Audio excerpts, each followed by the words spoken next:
Nós vamos falar sobre o direito intertemporal. Algo de extrema atualidade, porque nós estamos com um código com poucos meses de vigência e a entrada de uma lei nova com essas dimensões dentro de qualquer ordenamento jurídico gera um grave problema, que é o de regular a transição de uma lei para outra sobre processos que ainda estão em curso, não encerrados. E essa mudança ocorrida pelo Código de 2015 gera muito mais problemas de direito intertemporal, porque não foi uma pequena reforma, foi, na verdade, a implantação de uma nova estrutura processual, com tantos remédios, com tantos incidentes, com modificações profundas em recurso, alterações na coisa julgada, nos procedimentos, abolição de procedimentos especiais, abolição do processo sumário, persistência de processos que continuam tramitando segundo leis velhas. Tudo isso gera para os advogados, principalmente, uma situação de insegurança, de dúvida e, muitas vezes, de perplexidade diante da novidade e dos problemas profissionais que a aplicação de um código novo sobre o processo velho pode gerar até no plano da responsabilidade profissional e civil. Nós temos, no Brasil, mais de 100 milhões de processos em andamento. Imagina, então, o volume que o direito intertemporal vai enfrentar nesses primeiros tempos, e não é só agora não, isso vai projetar para o futuro através de muitas questões que permanecerão aí pendentes durante dezenas de anos, talvez. Mas vamos, então, ver o que é mais importante ou mais relevante nesse aspecto. Primeiro, o nome, direito intertemporal. É uma expressão usual, mas há uma outra também que é de larga utilização, que é direito transitório. De qualquer maneira, o que quer dizer isso? Quer dizer como compatibilizar a passagem de um código para outro, sobre processos iniciados num regime e que ainda devem prosseguir em curso, em andamento, sob o regime novo. Segundo um princípio clássico, o novo Código, repetindo aquilo que já existia no artigo 1211 do Código anterior, afirma que este novo Código dispõe, ao entrar em vigor, que suas disposições se aplicarão desde logo aos processos pendentes. Isto é uma norma tradicional em direito processual intertemporal. A primeira questão a enfrentar, porém, diante de uma norma desta natureza, é precisar a data em que, efetivamente, a lei nova começou a viger. E, imagine, enquanto o Código estava ainda na vacatio legis, surgiram pelo menos 3 ou 4 correntes para discutir qual seria o dia em que o Código entraria em vigor. Felizmente, o STJ teve uma visão prática e baixou uma resolução normativa administrativa para antecipar, para abortar o problema. Mas essa discussão toda não tinha razão de ser, a meu ver, porque nós estamos diante de uma norma que já é regulada pelo direito, pela lei de introdução às normas jurídicas nacionais, que a lei nova entra em vigor depois de encerrado o prazo, depois de completado o prazo de vacatio. Isso quer dizer que a regra para entrar um código em vigor não é a mesma para contar um prazo processual, em que a diligência tem que ocorrer antes do fim do prazo. No caso do direito intertemporal, sempre a vigência é depois do prazo. Então, nós temos simplesmente que calcular o prazo e fixar o dia seguinte, como o marco, o dies a quo da vigência. Então, como o dispositivo mandava entrar em vigor o novo código depois de um ano, então, como é que se conta um ano? Também nós já temos leis que regulam isso no direito positivo brasileiro. Quer dizer, quando o prazo é por mês ou por ano, considera-se vencido em igual dia do ano ou mês seguinte. Portanto, o código foi publicado no dia 17 de março do ano passado, e o ano encerrou-se ou se completou em 17 do ano atual. A vigência, portanto, foi no dia 18, a entrada em vigor.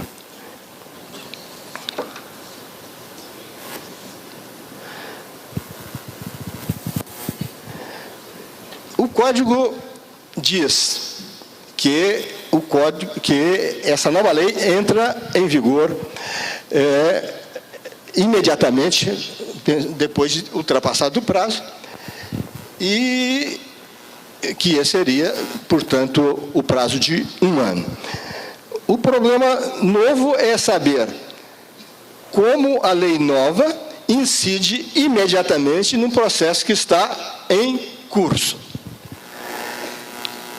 Esse problema é o núcleo de toda a construção do direito intertemporal em matéria de processo.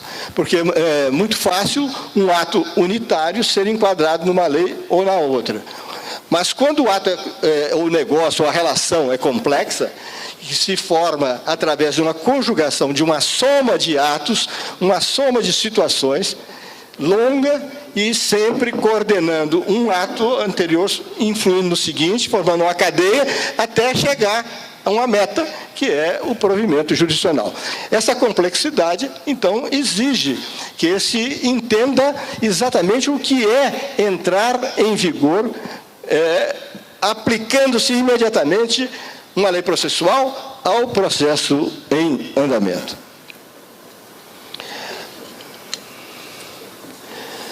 O professor, essa matéria é discutida tanto no direito material, como no direito processual, como no direito público, essa matéria de atos complexos sob influência de lei nova.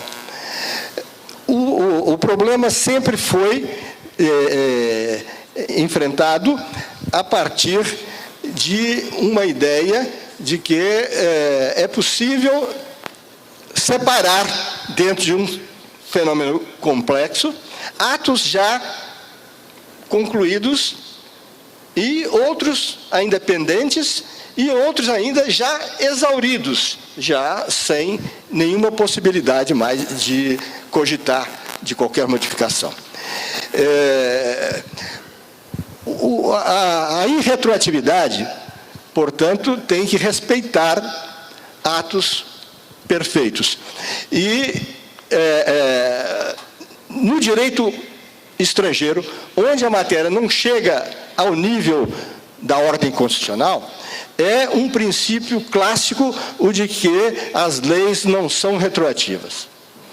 As leis, em nome da segurança jurídica, em nome da estabilidade do relacionamento social e jurídico, elas só podem aplicar para frente e não para trás.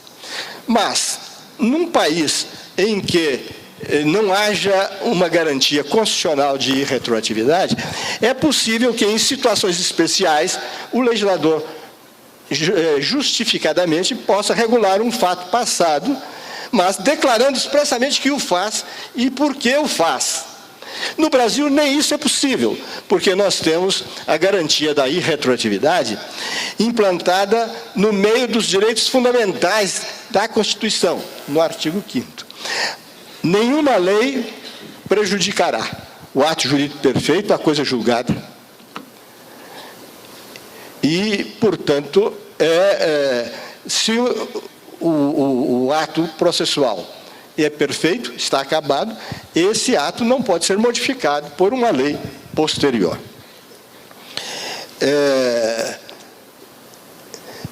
No processo, o problema que se põe é a chamada imediatividade. Imediatidade, que muita gente confunde com retroatividade. Mas a diferença é significativa. Em caráter geral, e com vista para futuras inovações legislativas, o artigo 14, que não está nem nas disposições transitórias, que é um dispositivo permanente do novo Código, já para o futuro, dizendo toda vez que modificar uma lei processual, não apenas nesse Código, essa norma não retroagirá, artigo 14, e será aplicável imediatamente aos processos em curso. E mais, cuidando especificamente da própria entrada em vigor, o Código dispõe também que, no artigo 1046, esse sim, uma norma de disposição transitória, qualificada como tal pelas disposições finais do Código, que as disposições desse novo Código se aplicarão, desde logo, aos processos pendentes. Então, aqui nós temos essas duas regras expressas no Código. A lei processual não retroage, mas a lei processual aplica-se a processos pendentes. Essas duas coisas estão colocadas dentro do Código de maneira meridianamente clara. A teoria que surgiu para explicar essa formação de estabilização parcial do processo diante da lei nova foi construída já há muitos anos na França, através da obra principalmente de Paul Roubier, e foi baseada nela que no Código de 1973 o professor Galeno Lacerda, num pequeno livro de dimensões físicas pequenas, mas de grande e elevadíssimo conteúdo técnico doutrinário, estabeleceu a teoria do chamado direito adquirido processual. E o que viria a ser isso? É aquilo que deve ser feito para distinguir o que é o efeito imediato e a vedação do efeito retroativo. Essa teoria, então, criou uma separação na linha de Roubier entre facta pretérita e facta pendência e facto futurum. Explicava o professor Galeno Lacerda, como o processo compreende uma sequência complexa de atos que se projetam no tempo, pré-ordenados para um fim, que é a sentença, deve ele ser considerado, em termos de direito transitório, como um fato jurídico complexo. O que vem a ser isso? Um fato jurídico que, enquanto não está consumado, enquadra na categoria que Paul Roubier chamava de fato complexo pendente. Daí é que a imediatidade da aplicação da lei nova tem que separar os componentes dessa sucessão de atos, desse feixe de relações e atos praticados dentro de um processo em movimento, para verificar ali o que está consumado, o que está pendente e o que já está extinto.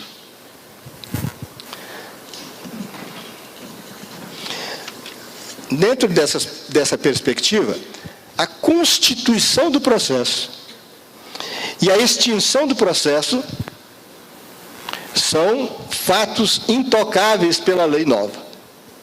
E o Código dá exemplo disso em vários trechos. Dá, por exemplo, quando trata da ação sumaríssima, processo sumário. Mudou, não existe mais, mas o Código já ressalvou. O que começou sumário é sumário, está regular e vai acabar sumário. E procedimentos especiais, vários foram abolidos, mas o Código cuidadosamente veio e estipulou o procedimento especial que não existe no Código Novo, continuará regido até a sua exaustão pelo Código anterior, que é onde tem a disciplina para que ele se desenvolva e chegue ao seu epílogo. Outra coisa importante os efeitos. Não é preciso que o ato processual já tenha produzido os efeitos para que ele esteja resguardado da lei nova. Não. Se o ato é perfeito, se o ato já está completo, é claro que os efeitos desse ato, ocorridos no tempo da lei anterior, têm que ser preservados, ainda que esses efeitos ainda não tenham sido consumados ou postos em prática.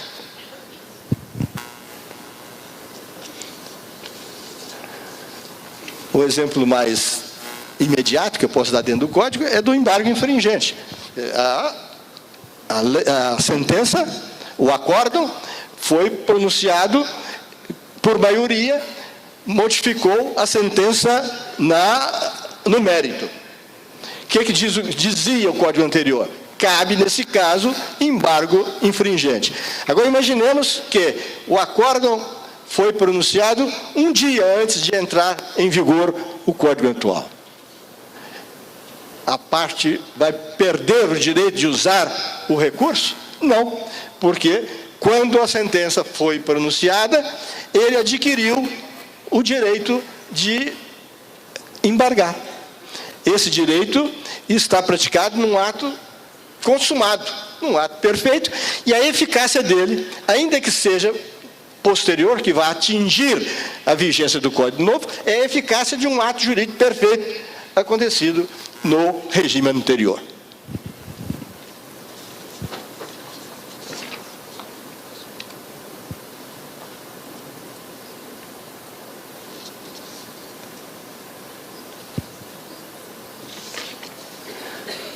Ato jurídico perfeito e ato processual consumado. Outra diferença importante. O sistema de uma situação complexa, como é a processual, importa a aplicação de um princípio antiquíssimo, que é aquele do tempus regit actum. Quer dizer, o ato jurídico é regido pelo tempo da sua prática.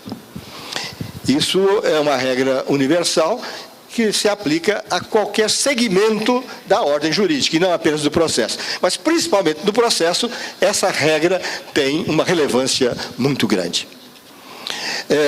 Se o ato... Aqui um corolário a se extrair. Se o ato foi praticado no regime da lei velha, ainda que os efeitos venham a ocorrer na lei nova, esse ato não vai ser jamais invalidado pela entrada em vigor da lei nova.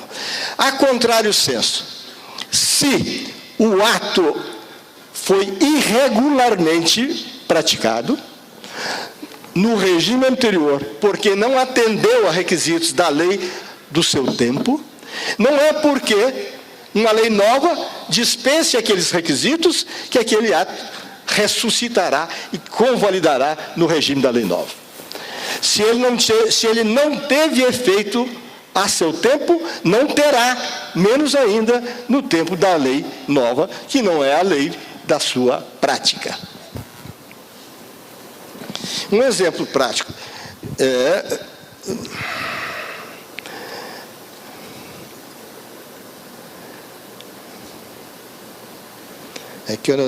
um exemplo foi inventado por Amaral.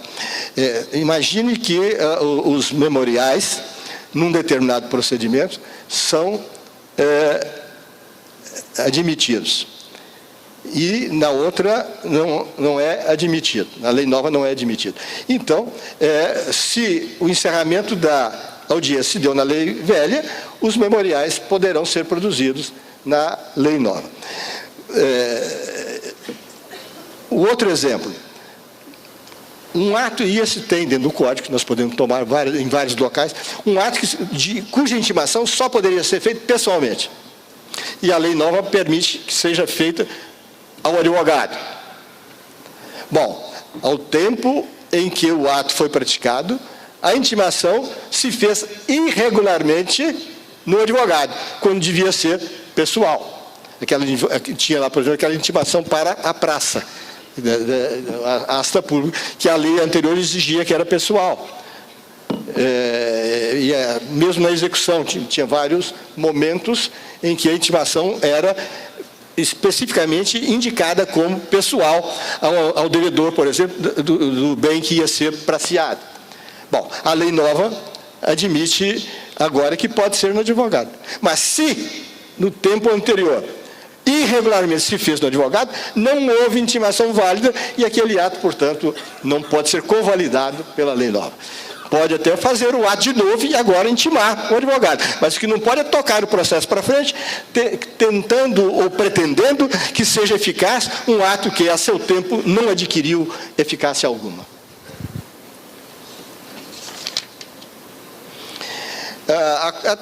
Esse sistema de procurar selecionar os atos para, dentro do processo, verificar quais são os perfeitos, os pendentes e os consumados, essa teoria encontrou uma explicação que o professor Amaral Santos tratava como sistema de isolamento dos atos processuais.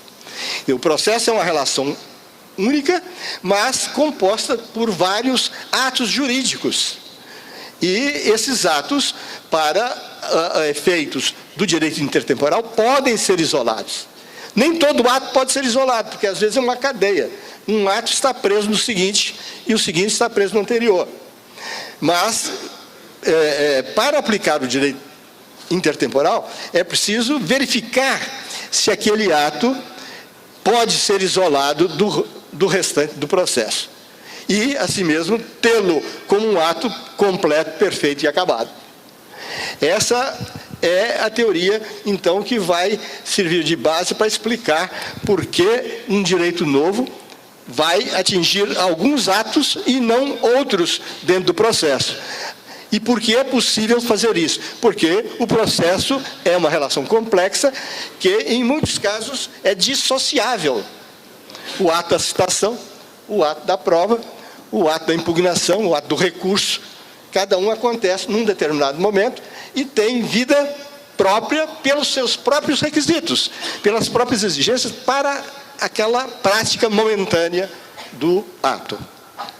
Então, se é possível fazer essa citação, essa distinção, então está ainda sob o alcance da lei velha e fora da lei nova, se a hora da prática foi o regime da lei antiga. A citação é um ato complexo. Ele é ato complexo. A audiência é um ato complexo. Então, uma lei nova pode vir e pegar uma citação que está iniciada e proibi-la que ela seja praticada daquela maneira. Por quê? Ela não se completou ainda. Vamos dizer que uma lei nova vem e exige que a citação seja sempre por mandado e não pelo correio. A lei anterior permitia que fosse pelo correio, ou vice-versa. Então foi expedido a carta, mas ela não chegou ao destino. Está autorizada a expedição da carta pelo juiz, mas o oficial, o escrivão, ainda não expediu. O mandado está ainda com o oficial, não foi cumprido. São atos pendentes. São atos pendentes porque, para se ter uma citação por mandado, nós temos que conjugar pelo menos uns 4 fatos que vão, no final, dar a citação como feita. Por exemplo, é preciso que o juiz determine, porque toda citação é a ordem do juiz. É preciso que o escrivão espeça o mandado. É preciso que o mandado seja entregue ao oficial. É preciso que o oficial compareça à casa do réu. É preciso que o oficial leia o mandado, certifique que leu, que entregou a contrafé, que recebeu ou não quis receber. É preciso que ele volte e entregue esse mandado ao escrivão. Até aí não existe citação. Existe citação em andamento. E aí o escrivão vai praticar um ato final, que é de fé pública, que vai juntar esse mandado, vai integrá-lo no processo. nesse momento em que existe citação. Até então nós tínhamos um procedimento citatório em andamento, e não uma citação consumada. Então é isso que é importante entender, que não só o processo é ato complexo como um todo, mas também os atos que compõem o processo podem ser simples, podem ser complexos, podem estar em curso, como podem estar encerrados, exauridos, consumados. Então, uma citação consumada, segundo a lei velha, não pode ser alterada pela lei nova. Mas uma citação em curso pode, desde que o legislador diga claramente que não vai mais respeitar, não deve mais ser praticado, nem concluída a citação iniciada com aquela forma que a lei nova não quer.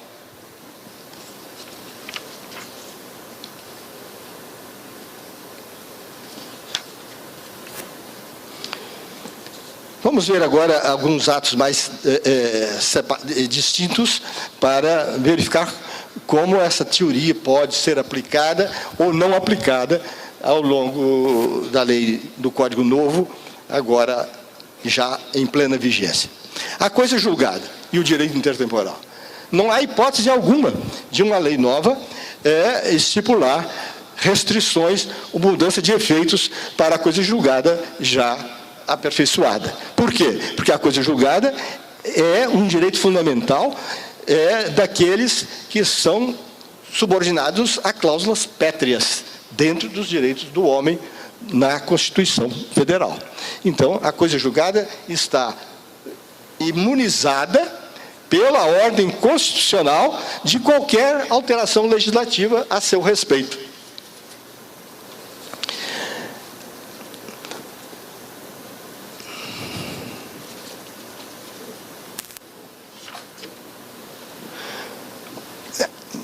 Agora, essa separação entre ato consumado e ato pendente, que leva também a processo consumado e processo pendente, isso seria a base geral do sistema de direito intertemporal. Então, o Código Novo não afeta processo encerrado, o Código Novo não afeta ato praticado dentro do processo pendente, já consumado. Mas verificam que essa teoria do isolamento, na prática, nem sempre pode ser seguida a rigor, porque há situações em que o legislador tem que enfrentar e tomar atitudes que saiam da regra geral. E é o que o Código Novo faz. Por exemplo, ao dizer que o procedimento sumário, artigo 275 do Código anterior, que não existe mais no Código de 2015, no entanto, de acordo com o artigo 1046, parágrafo 1º, direito intertemporal, continuará regido pela lei anterior, até o fim, na vigência do Código Novo. É a mesma regra de exceção que o novo Código aplica também aos procedimentos especiais que tenham sido abolidos pela lei nova. Por exemplo, nós temos vários procedimentos que desapareceram. Ação de uso capião, ação de prestação de contas, ação de enunciação de obra nova, e assim ação de depósito. Não existem mais, o processo está começado. Como tramitá-lo doravante? Podia ter várias saídas, podia simplesmente convertê-lo em procedimento comum. Mas o legislador optou por manter o procedimento do Código anterior para todo o procedimento especial que desapareceu do regime novo, da lei nova. Ainda, portanto, mantendo em vigência, em vigor, regras do Código já revogado. No regime de provas, também o legislador adota uma solução, que pode não ter sido a melhor, mas pelo menos é expressa. Porque a produção de prova é o tipo do ato complexo. Toda prova tem que ser requerida, toda prova tem que ser deferida, toda prova tem que ser colhida e toda prova tem que ser incorporada ao processo, para ser prova do processo, prova que vai ser base para a formulação da sentença. O Código, a propósito, diz que continuará aplicável às provas requeridas ou determinadas, porque há provas que não são requeridas e são determinadas de ofício pelo juiz. Antes da entrada em vigor do Código de 2015, continuarão regidas pelo Código de 73. É uma norma clara, pode não ser a melhor, mas pelo menos não deixa lugar, não deixa margem à dúvida. A execução contra o devedor insolvente, chamada insolvência civil, ou a falência do devedor civil, o Código não regulou essa modalidade de execução coletiva, execução concursal. Não criou regras próprias para ela, mas ressalvou que continuam em vigor enquanto uma lei nova especial não vier a tratar do tema, continuam as execuções coletivas do devedor insolvente subordinadas às regras do Código de 73. É o que está regulado no artigo 1052. A questão prejudicial e a supressão da ação declaratória incidental. Outro problema de direito intertemporal que também foi enfrentado de maneira direta e expressa pelo novo Código. E por que existe esse problema? Porque no Código anterior, a questão incidental, prejudicial, só fazia coisa julgada quando alegada de ação declaratória incidental. Então, havia um sistema no Código anterior que previa um cúmulo sucessivo da ação primitiva com a ação declaratória incidental. Isto ampliava o objeto, o mérito da causa, que era, nessa altura, o mérito, o pedido da primeira causa, somado àquilo que se pediu na ação declaratória incidental. Então, tudo virava mérito, então a sentença final que abordasse, que solucionasse esse universo do pedido múltiplo, faria coisa julgada sobre tudo. Por outro lado, a parte não estava obrigada a propor ação declaratória incidental. Podia simplesmente discutir a questão prejudicial como argumento de defesa ou de sustentação da pretensão. Nesse caso, onde não figurasse a questão prejudicial na ação declaratória, ou na pretensão clara de ação declaratória, ela funcionaria como motivo ou argumento apenas do julgamento da causa principal única, que era a causa proposta inicialmente. Portanto, a coisa julgada se formaria sobre a solução do pedido da causa originária, mas não afetaria, no regime de coisa julgada, a questão incidente discutida no processo. O Código Novo aboliu a ação declaratória incidental e adotou uma solução prática muito mais singela e muito mais eficiente na ordem operacional do processo. A coisa julgada se forma sobre o pedido, que é o do autor, e se forma também sobre a questão incidental suscitada ao longo do processo, desde que tenha sido formado sobre ela o contraditório, que haja discutido, e o juiz, então, nessa altura, não mais estará decidindo sobre argumento ou sobre questão secundária ou não integrante do litígio. Então, a solução da questão prejudicial de mérito, que foi discutida, debatida, será objeto do dispositivo da sentença principal, que resolverá como mérito a ação principal e a arguição da questão prejudicial posterior. Tudo formará o objeto litigioso, o objeto do processo. Como é que fica, então, a ação que foi proposta no regime velho e a ação que foi proposta no regime novo? Poderia ter várias soluções, mas o legislador preferiu adotar a seguinte solução. A autoridade da coisa julgada, no regime da lei nova, que sem ação declaratória incidental, só operará para os processos que tenham sido ajuizados já no regime da lei nova. Na lei velha, a questão incidental continuará, o processo que começou na lei velha, continuará dependendo da declaratória incidental.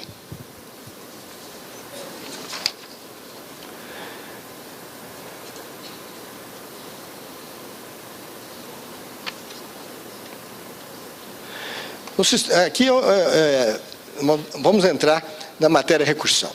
Esse é um tema que sempre ofereceu lugar a alguma dúvida e o legislador de 2015 perdeu a oportunidade de regular isso de uma maneira clara, direta, saber o recurso, qual é a lei que rege o recurso, o cabimento do recurso. Infelizmente, a gente nota que nos diversos códigos, não só no Brasil, mas também até no direito comparado, há, não sei porquê, uma pobreza de regulamentação do direito intertemporal nas leis, principalmente processuais.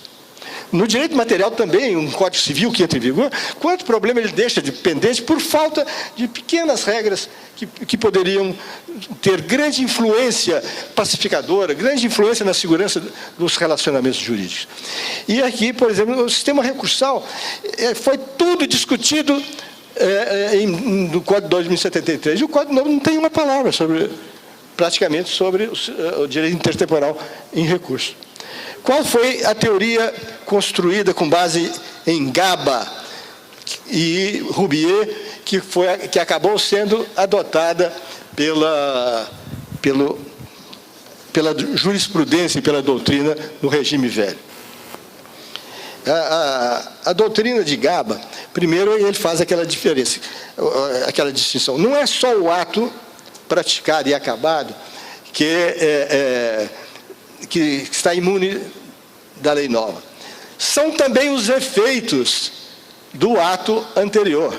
É também o direito que está sob condição que não pode ser modificada pela outra parte.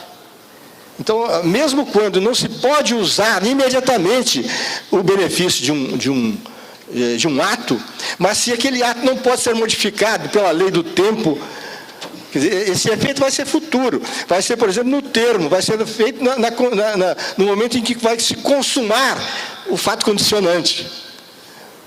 Mas tudo isso está previsto dentro de um ato jurídico completo, perfeito. Mesmo que o titular não possa usar esse direito agora, mas daqui, quando acontecer o término, o termo final, o vencimento do ato, a ocorrência da condição constitutiva, o direito é adquirido, o direito está perfeito, o ato jurídico é perfeito. Então, isso se aplica ao sistema recursal. E a teoria que se construiu era a de que o direito de recorrer se define no momento da sentença. Mas a doutrina, principalmente a jurisprudência, confundia tempo da sentença, muitas vezes, com o tempo da publicação, outras vezes com o tempo da intimação da sentença. Então, eram pontos que o legislador nunca enfrentou e ficava sob o critério dos tribunais, ora prestigiar uma coisa, ora outra. E o nosso código não diz uma palavra sobre isso. E alguns comentaristas já estão falando em publicação da sentença como um momento definidor do direito de recorrer, do recurso cabível ou não. Mas aqui há uma contradição com a própria jurisprudência construída e com o próprio Código, que, embora ele não fale não fale expressamente sobre o problema de direito intertemporal do recurso, mas ele afirma que não é intempestivo o recurso interposto antes da intimação, antes da publicação. E mais, existem atos decisórios que permitem ou obrigam o tribunal a pô-los em execução antes mesmo do acordo ser redigido. Isso acontece no mandado de segurança, acontece no habeas corpus, acontece na reclamação e muitos outros esses tipos de procedimentos mandamentais em que o tribunal, lá na sessão de julgamento, quando termina e anuncia o resultado, o presidente deve expedir ou mandar expedir a ordem de cumprimento imediato do decidido. Muito bem, então o que quero dizer com isso? Quero dizer que a existência do ato decisório não se confunde com a sua publicação ou com a sua intimação. Publicação sim, porque o ato que não é publicado não é ato processual ainda. Mas o sentido de publicação não é aparecer no diário oficial. Publicação é tornar público de qualquer maneira que a lei reconheça. Então, quando o presidente de uma sessão coletiva do tribunal anuncia que foi dado provimento à apelação de fulano de tal para reformar a sentença, nisso e isso aquilo, está publicado. Aquele julgamento existe, está divulgado, está publicado erga omnes. E é por isso que o juiz o presidente do tribunal pode mandar expedir o mandado de cumprimento se for uma ordem mandamental cabível. É por isso que o Código Novo diz que não é intempestivo o recurso interposto antes da intimação das partes. Então, resumindo, o que é que se entende por em direito intertemporal? O aperfeiçoamento ou aquisição do direito de recorrer. Se entende como a publicação da sentença. Mas não publicação no sentido de publicação para intimar, no sentido de tornar ato público a sentença. O juiz, e quem é que torna público um ato no processo? É o escrivão, que tem a fé pública, tem a incumbência institucional documentária. Então, o juiz profere uma sentença na sua casa, porque ele não conseguiu dar a sentença na própria audiência. Essa sentença, na casa do juiz, não é ato processual. Mas é ato processual no momento em que, entregue nas mãos do escrivão, ele bate aquele carimbo. Juntei aos tantos dias a esses autos a sentença que se segue com tantas folhas, etc. E assina por baixo. Ali, aquela sentença que era ato particular do juiz, virou ato processual, ato publicado, ato que adquiriu a publicidade de todos os atos do processo, porque o processo é público por sua própria natureza. Então, tudo aquilo que entra dentro do processo, regularmente, é ato publicado, é ato público. Então, naquele momento, aquela sentença que passou a fazer parte do processo, naquele momento, a lei que vai definir o recurso cabível é a lei que está em vigor naquele dia, naquele momento exato.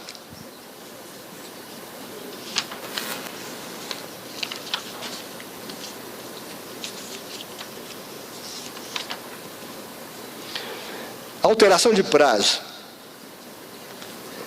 Esse é outro problema que nem o Paul Roubier não conseguiu, ele equacionou, mas não conseguiu convencer a Corte de Cassação da França a respeito dos prazos processuais na passagem de uma lei para outra. De uma maneira mais geral, se admite que os prazos processuais não podem ser reduzidos, porque se ele começou a ser contado, ele já é um direito da parte, é um efeito de um ato anterior que está correndo já definido. Mas, por outro lado, se o prazo for ampliado, há uma forte corrente que diz que ampliar prazo não é restringir o direito, é assegurar melhor condição até para exercício do direito. Portanto, o prazo pode ser ampliado pela lei nova, sem ferir direito adquirido. Mas reduzir, jamais. Reduzir é mudar uma situação jurídica já consolidada a favor da parte. Mas o problema fica mais complicado ainda quando se trata de prazo recursal. E esse é no Código anterior, em que se regulava de uma maneira muito rigorosa a distinção entre prazos dilatórios e prazos peremptórios, uma corrente de direito intertemporal, como Carlos Maximiliano, entendia que os prazos recursais são intocáveis. Faz parte do direito de recorrer, então não pode reduzir nem ampliar. São intocáveis. O Código Novo não tem essa pureza, porque não há mais, o Código não fala nem em prazo dilatório e prazo peremptório mais. E quando ele permite o negócio jurídico processual, ele permite alteração de prazos sem fazer distinção entre prazo dilatório ou peremptório. E, portanto, eu penso que a teoria do prazo recursal seria enquadrável dentro da teoria geral dos prazos. Isto é, não pode reduzir, mas pode ampliar.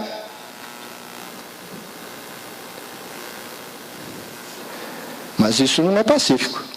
Galeno Lacerda, por exemplo, na obra clássica dele, que é a melhor obra que foi escrita sobre direito intertemporal processual no Brasil, ele acha que o prazo recursal é absolutamente intocável. Uma vez iniciado a sua fluência, não se pode tocar nele. Ponce de Miranda, pelo contrário, Ponce de Miranda fazia justamente essa distinção entre restringir direitos e ampliar direitos. O que ofende o direito à situação jurídica adquirida é a redução daquela redação, e não a sua flexibilização ou a sua ampliação. Disso daí vai decorrer um problema mais difícil ainda de ser resolvido. E a contagem de prazo em dias úteis? O que é o efeito da contagem do prazo em dias úteis? É uma ampliação de prazo. Comparado com o Código anterior, o que nós estamos operando através do prazo contado em dias úteis, nós estamos dando uma dimensão maior ao prazo. Alguém teria 10 dias, agora vai ter 15. Porque tiraram-se os sábados e domingos da contagem. Portanto, a meu ver, a doutrina de Ponce de Miranda, aplicado ao prazo contado em dias, daria a seguinte solução. O prazo começou a correr no Código anterior. No dia que entrar em vigor o Código novo, aqueles dias que estão faltando seriam contados em dias úteis. O que correu anteriormente correu de acordo com a lei do tempo. Então, está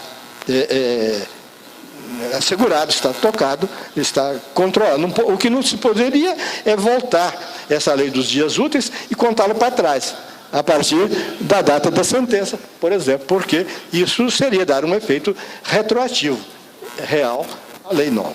Mas para frente é o chamado efeito imediato da lei processual.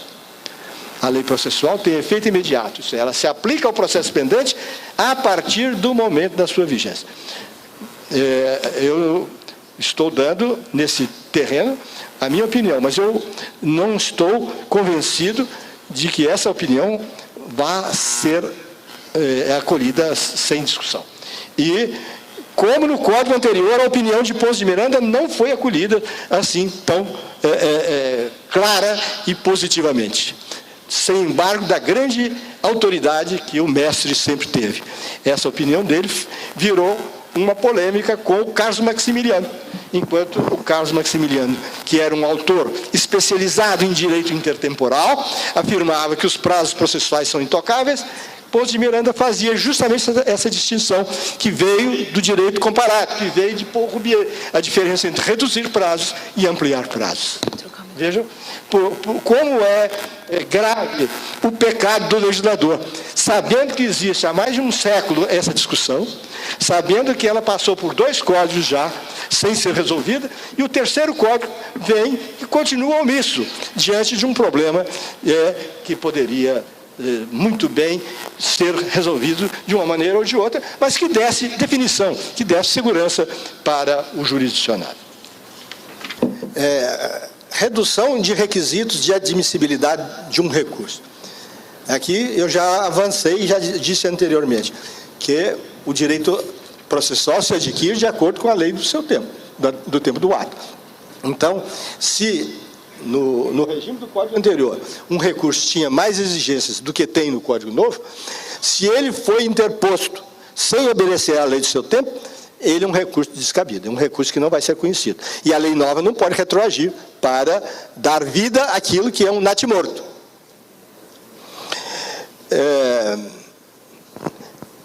Mas aqui temos alguma coisa a ser examinada. O código, o novo código, tem vários dispositivos sábios que vieram para combater a chamada jurisprudência defensiva dos tribunais superiores. Isso seria norma de efeito retroativo? Seria norma que modificou o sistema anterior? Não, isso é o caso típico de norma interpretativa. Porque nunca existiu norma que permitisse o Supremo Tribunal Federal ou o STJ recusar recurso por falta de um carimbo legível na cópia da petição que formou o agravo ou o instrumento de subjetivação. Nunca existiu norma que proibisse preencher à mão uma guia de DARF, das despesas processuais. No entanto, o Supremo e o STJ, a partir dessas deficiências aparentes, que nem eram deficiências, porque deficiência seria se estivesse contrariando alguma exigência legal, não conhecia dos recursos. Essas normas agora do novo código, que repelem exigências ilegais outrora feitas, positivam a repulsa a essas reformas, essas exigências ilegais, essas leis são de eficácia completa para, inclusive, os processos pendentes, para, inclusive, os recursos interpostos no código anterior, que estão ainda em pendência de admissão. É claro que se ele foi inadmitido no regime anterior, aí já não tem o que, é ato consumado. Mas, se o recurso ainda está pendente de juízo de admissibilidade e foi interposto sem atender a essas exigências absurdas da jurisprudência defensiva, o Código Novo alcança esses processos. Alcança sem que isso seja considerado efeito retroativo. Ampliação dos casos de admissibilidade de recurso. Isso aqui também é alguma coisa de pequena aplicação prática, mas que tem solução no direito intertemporal doutrinário. Se a lei nova é mais liberal, menos exigente quanto aos recursos, às exigências do recurso, não quer dizer que ela possa justificar ou consolidar recurso interposto, ainda na vigência do Código anterior, desobedecendo à lei do seu tempo. Alteração de efeitos dos recursos. Isso aqui é também uma coisa que não foi regulada, mas que é intuitiva a solução. Por quê? Há um princípio de direito intertemporal processual de que, em matéria de procedimento, Não há direito adquirido, a não ser que o próprio legislador ressalve que o procedimento modificado continuará, como fez com o rito sumário, como fez com os procedimentos especiais. Mas a regra é que ninguém tem direito adquirido a procedimento. Então, o legislador pode, sem ofender os atos anteriores, estipular que, doravante, esse procedimento subordinará a prazos diferentes para recurso, a diligências diversas para isso ou aquilo. E isso, portanto, é alguma coisa tranquila em direito intertemporal processual, que o legislador também não observou. Agora, aqui nós aplicaríamos aos recursos. Um recurso que foi interposto com um efeito. A lei nova não pode retirar esse efeito? Efeito é fenômeno procedimental. É ato de procedimento. Perfeitamente. Não pode retirar o efeito já produzido. Mas o recurso que está com efeito suspensivo, e vem uma lei nova e diz, esse recurso não tem mais efeito suspensivo. Naquele momento, terminou a suspensão. E, então, ele pode obter de novo o efeito suspensivo, mas através dos requisitos que a lei nova imponha para que o efeito suspensivo prevaleça.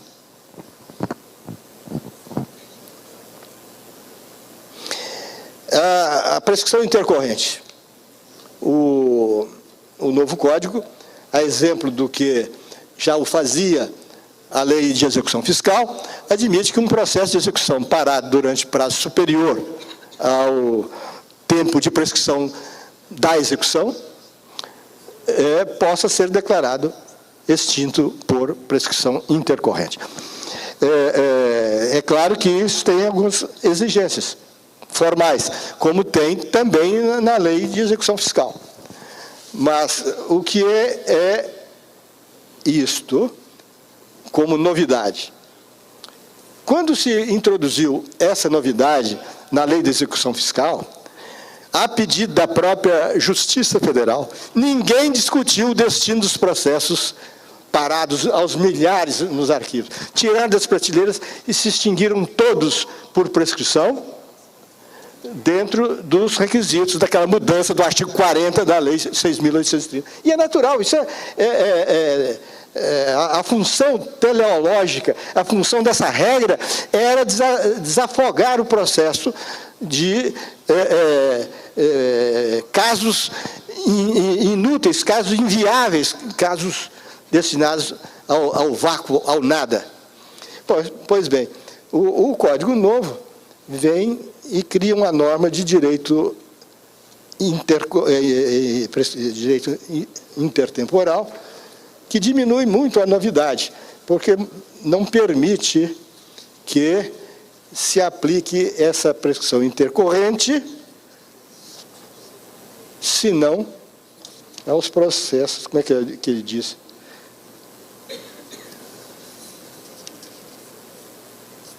Se aplica apenas aos processos pendentes. Aplica aos processos pendentes, é verdade. Mas a contagem do prazo em tal situação se fará a partir da data da vigência do novo Código. Então, não afetou nada o estoque de processos de execução civil que estão abandonados, inviáveis por falta de condição de execuibilidade. O prazo para a propositura da ação rescisória.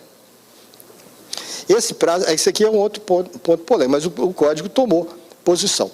Porque, segundo Barbosa Moreira, o prazo da ação rescisória não é um prazo prescricional que possa ser variado, suspenso, interrompido, prorrogado.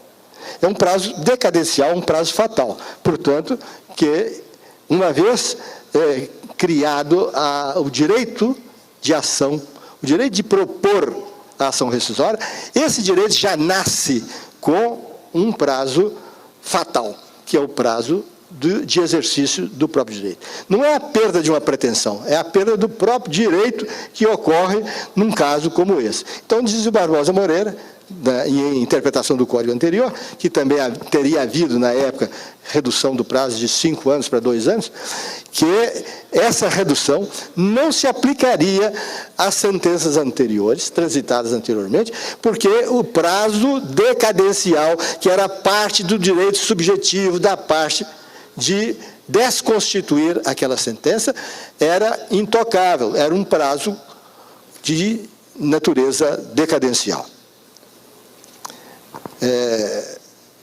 Segundo Barbosa Moreira, não podia haver nem ampliação nem redução, porque os prazos decadenciais são da substância do próprio direito. Então, não se pode mexer, muito mais num direito que está sob a cristalização da coisa julgada. Mas o Código adotou uma política diferente. Ele ampliou prazos, criou critérios diferentes de contagem de prazo.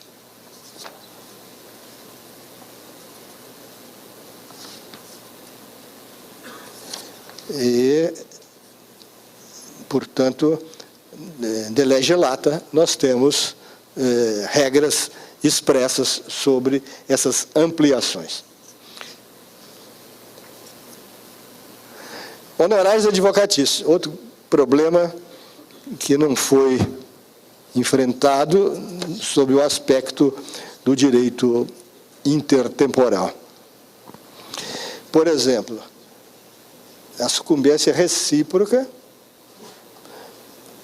era de compensação, critério de compensação no Código anterior. O Código novo não permite mais a compensação. Eu acho que, a meu ver, a solução se dá aqui não é pelo direito adquirido, porque não há propriamente direito adquirido a honorários por antecipação. O direito a honorários, seja num momento ou no outro, é algo que nasce na sentença, nasce do julgamento.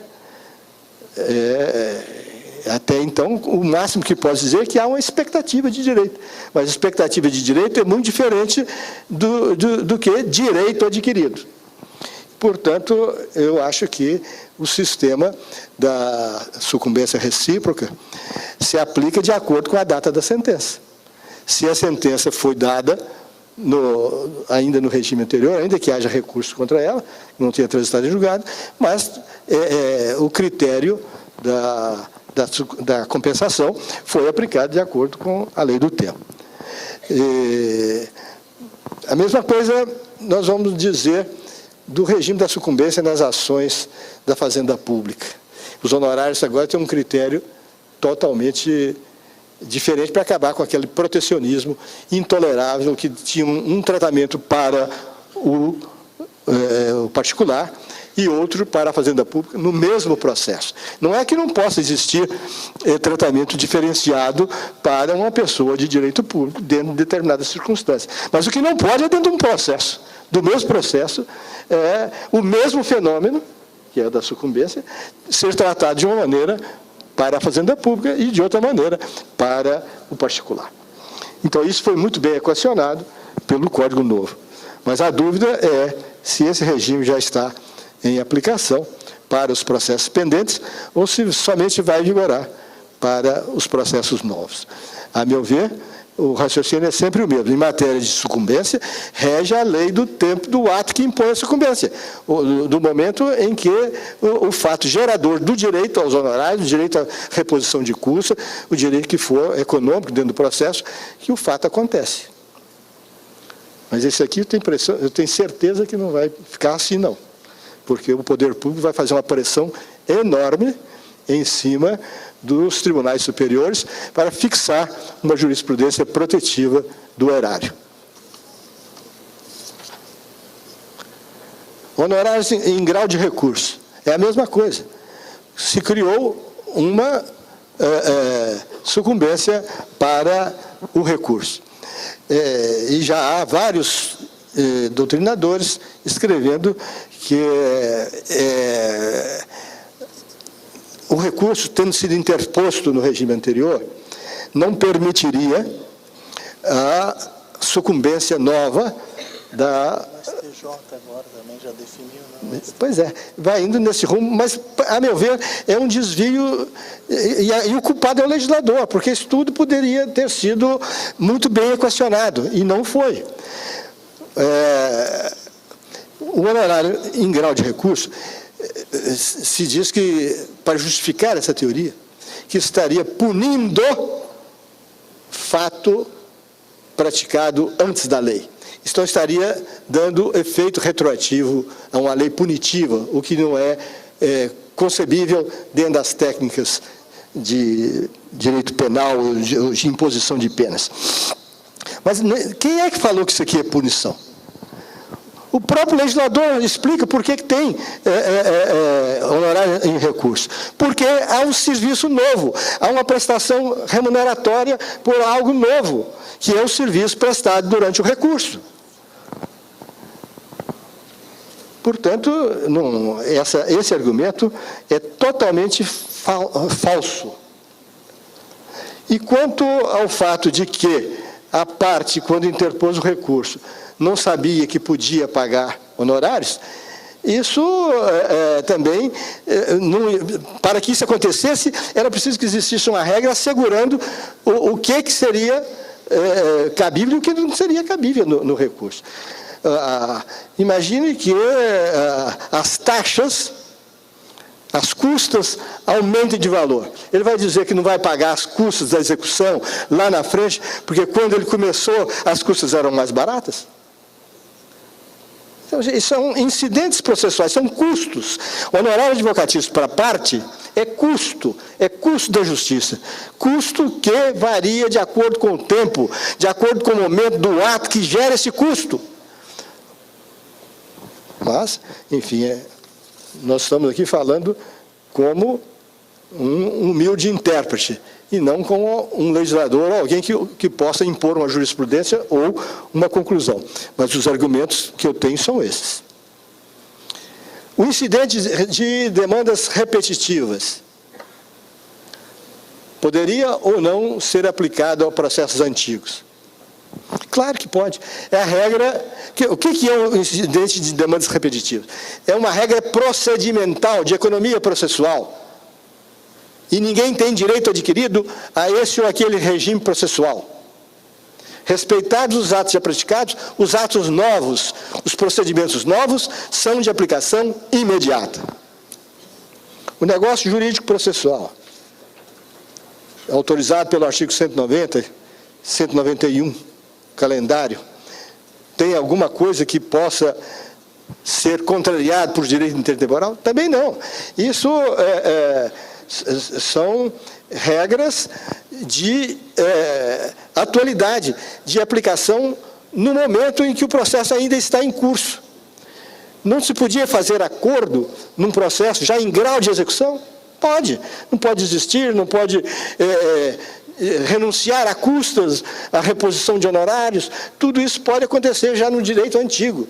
Então, fazer um negócio processual para regular o andamento doravante do processo é algo que se passa no campo do procedimento.